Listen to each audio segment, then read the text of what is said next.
Hello, this is Pluth from Dick's House of Sport, and here's a quick way to find your ideal grip size and also stance width. So this will help you set up a little bit more consistently, and it's pretty simple. So I'm sending out one of these right balance mats. You could use a alignment stick or something. I'm start with taking your stance and just letting your arms hang. Now, if you have a mirror, it's easier to see this. Again, I'm kind of using a video so I can see.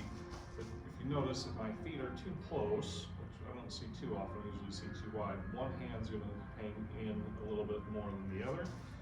And if I go a little bit too wide, they start turning back. So everybody's a little different. I know there's a lot of common, like your feet should be shoulder width apart. I can't see my shoulders when I look down, but I can see my hips and my feet. So what I usually will have people do, again, first, one, see their wrists hang at the same inclination, also their fingers be the same distance from the ground.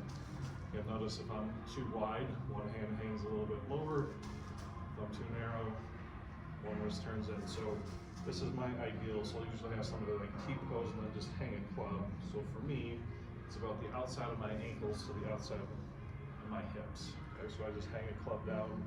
That's my ideal. I usually get a little bit too wide because it may feel comfortable, but again, what feels correct and what is correct is usually two different things in golf. Talk about that another time. But all right, so I've got a measurement. I am 17 inches apart. Okay, so I'll just mark that on my alignment stick, so I have a stance width that I can use, and it's just simple. Okay, so you can use it for putting, you can use it for wedges, you can use it for full swing. But I like a stance width that's stable. And one of the reasons that I like that is if I touch the top of my kneecaps and just let my arms hang and swing, you'll see that they swing kind of normal. My stance width gets a little too wide, and I swing, they start fighting each other. Okay? If they get too narrow, they kind of fight each other the other way, but when they're the same, my arms will swing in the same direction. It's like you're in better balance, okay? There's a little medicine ball drill that we can do if you want to come in, and we can do that and kind of show you you're in much better balance. You'll use your dominant core region, you'll hit it farther, straighter, more consistently if you use the same stance width, okay? The other thing I want to point out with grip size, so I'm just going to, you could put a alignment stick through your belt buckle. I'm just going to use this little other device. They put a lot of people in here. And you'll see, kind of match up this line, from my 17 inches apart, my hips are square. Okay? Now if I take a grip, so I've got one of the new Opus wedges, love this thing, it feels like butter. But this is the wrong size grip, because notice when I set up, my hips open. So this is a demo wedge. This is not my wedge, but they're also like it.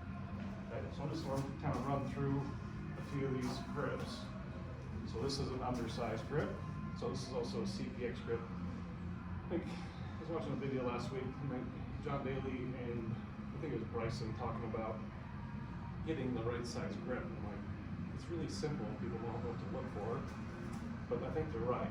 Like yes, club length makes a difference, but grip size actually makes a bigger difference than probably a lot of other things. So if I take this grip, notice my hips open up a little bit.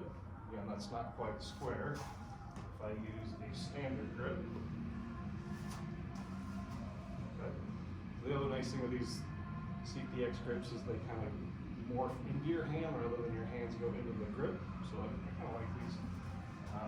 But notice that's better, but not quite. My hips are still slightly open.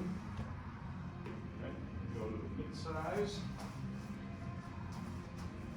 You see, I get relatively big paws, but my hips stay square when I set up with a mid-size grip. So I use it a little bit bigger grip.